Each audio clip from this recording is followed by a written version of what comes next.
It's that new Oxidol white. Yes, new Oxidol is white, and it washes clothes whiter than ever before. The cleanest wash you can get from any soap in the world.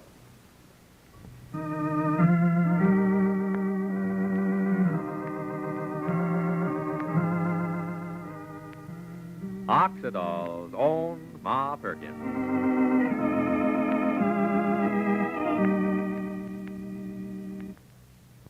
You're right. It's white. It's that new Oxidol white. Now, see your clothes wash that new Oxidol white with new white Oxidol. It's the greatest Oxidol ever. The whiter soap for a whiter wash. Whiter than ever before. The whitest wash in Oxidol history. Next wash day, see for yourself. You'll see such a difference in the whiteness of your clothes, your shirts and towels and sheets. You'll find it hard to believe, but thousands of women agree. You're right. It's white. It's that new Oxidol white. Yes, sensational new white Oxidol gives you the cleanest wash it's possible to get from any soap in the world. What's more, you can wash your clothes any day, dry them anywhere, even inside, and get the whitest Oxidol wash you've ever had. As long as you keep on using new white Oxidol, this wonderful new whiteness stays in your wash for the life of your clothes. And new white Oxidol is truly safe. Colors actually seem to come to life. Cotton prints and blouses and play suits wash sparkling bright. The very first time you see the brilliant white wash, the beautifully bright wash it gives you, you'll make new white Oxidol a wash day habit. So get some. Your dealer has it now, and next wash day, be right. Get clothes white with new white Oxidol. The greatest Oxidol Procter & Gamble ever offered. The whiter soap for a whiter wash. And now for Ma Perkins. Well, it's just the right sort of night tonight for a date. There's a moon, a pleasant kind of burnt amber color harvest moon, a gentle breeze in the air with just the right amount of autumn in it. Joseph thinks it's probably the finest night there's ever been because he's got a date with Miss Ann Morrison, the famous photographer who's come to take pictures at Rushville Center for a magazine back east. They had dinner together over at the country club. They danced for a while. First time Joseph has danced in a long time. Now they've taken a boat and gone for a row on Lake Candlewood. Listen.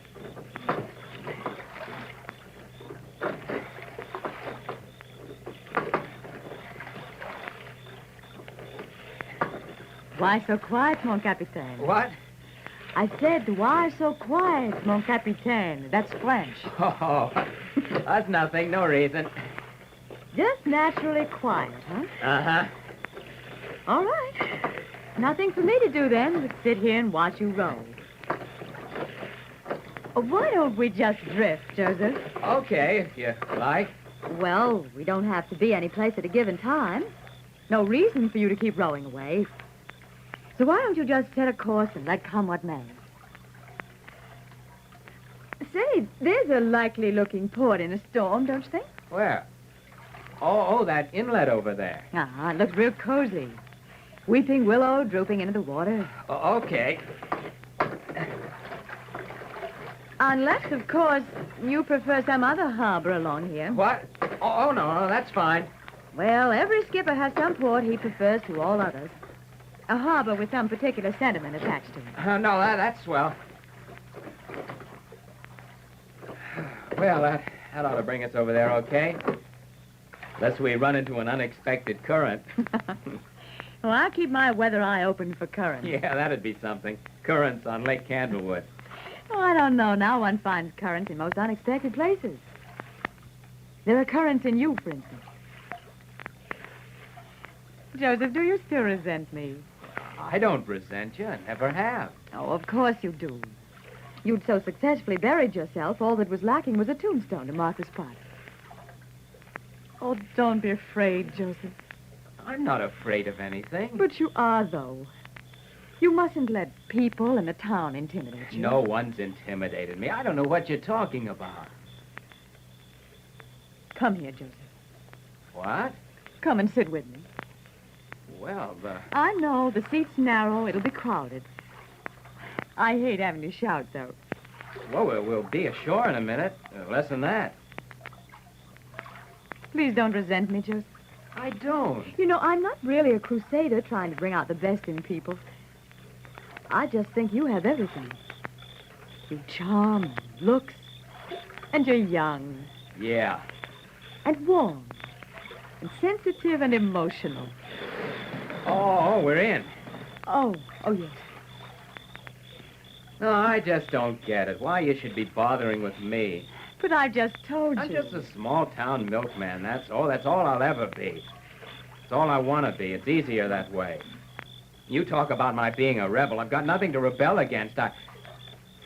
Why should you bother with me? You, Mr. Sinclair, you live in a different world. And you don't ever want to be a part of that world. Well, no, what could I do there? I can run a milk route. That I know. That doesn't take any talent. Oh, my dear. Joseph, please come here. Well, Okay.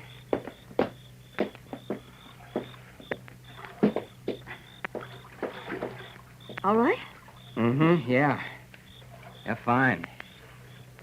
Joseph, you seem to think that Mr. Sinclair and I were born with some silver spoons in our mouths. I didn't say that. Well, we weren't. We had to find ourselves, too. It wasn't easy, and it took a long time. So don't sell yourself short, Joseph. Don't ever say, this is my life. That's all there is. There isn't any more. It will be if you want it that way, of course. But you have imagination, Joseph, and intelligence if you just use them and let yourself go. Well, You're very handsome, Joseph. You're very nice. You have nice eyes. They're so intense. They're almost black in the darkness. And such a strong mouth, too. Stop it, will you? Why? Does the truth hurt? It isn't the truth. It isn't. You don't know what you're talking about. All right. You asked for this. You asked for it.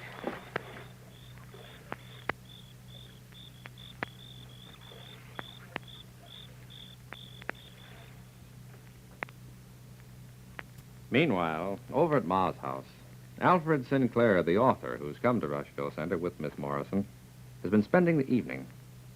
We find him and Ma now in the parlor. It's after supper. They've been looking through the beloved Perkins family album, which occupies a place of honor always on the great mahogany library table. Listen. That's a wonderful album, Ma. I envy you having it. The Chronicle of a Family. Would you like to see the Chronicle of my family? You mean their picture? Oh, I'd be honored, Mr. Sinclair. Well, it's not much of a picture. Pretty wrinkled and creased after 7 or 8 years in a billfold. Oh, incidentally, I haven't chased your daughters away, have I? No.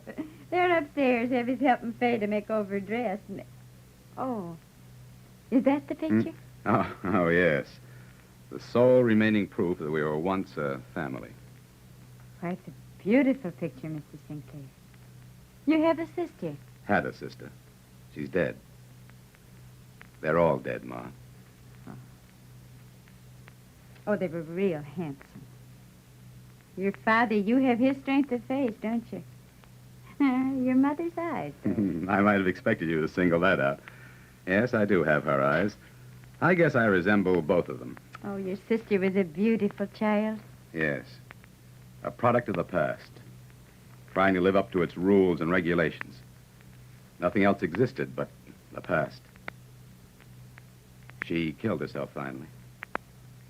She finally found out that the past alone wasn't sufficient to sustain her in the present. That's why I so admire you, Ma. What you've done with and for your family. Well, I've done nothing for them that any mother wouldn't do, Mr. Sinclair. Permit me to disagree with you. You've done a great deal. You've given them a rich background of tradition and sentiment. And yet they're realists. They're perfectly adjusted to today. They strike one as being happy people. Oh, and I hope they're happy. Evie and Willie sometimes... Get involved? Well, Faye, too. Who doesn't? But for all your involvements, you see, you and yours always return to some semblance of normalcy, don't you? Well, And that's because you have something to come back to, a heritage, a real living heritage. People like me, for example, or Miss Morrison, having nothing to come back to, well, we just go from one involvement to another. It's our only escape. Never to pause, never to sit down and take stock. We're the lost people of the world, Ma. We and a few million others more or less like us. Groping for something, some meaning, a set of values. The thing you have there in your family album. does Miss Morrison have a family, Mr. Sinclair? Why do you ask, Ma? Oh, well, you talk about family and being lost. She's such a beautiful woman. She don't look as though she's exactly lost, like you say. No, she doesn't, does she? Yes, Anne has a family, and therein, of course, lies much of the reason for her being what she is. Would you like to know about her family? Well, it's always nice to know about people. Well, I'm sure she wouldn't mind. All right, Ma, I'll tell you about Anne and her family. You're right. It's white. It's that new Oxidol white. Women are saying it all over the country. So will you when you try sensational new white Oxidol. It's the greatest Oxidol Procter & Gamble ever offered. The whiter soap for a whiter wash. Just pour some into your hand. See how white this new Oxidol is. But the important thing is new white Oxidol washes clothes whiter than ever before. You're right. It's white. It's that new Oxidol white. Yes, you're right. They're white. New white Oxidol gives you the whitest Oxidol wash you've ever had. The whitest Oxidol wash in history. Even when you dry your clothes inside. The cleanest wash it's possible to get from any soap in the world. Your clothes keep this new whiteness, too, as long as you use new white Oxidol. And it's truly safe. Washable colors actually come out brighter. So next wash day, be right. Get clothes white with new white Oxidol. Your dealer has it now. New white Oxidol, the whiter soap for a whiter wash. Well, who is this glamorous woman, Anne Morrison, whom Joseph has found so fascinating this evening? Well, maybe we'll learn all about her when Alfred Sinclair tells Ma the story of Anne's family tomorrow. But now this is Charlie Warren inviting you to listen again tomorrow to Oxidol's own Ma Perkins. Same time, same station. You're right. It's white. It's that new Oxidol white.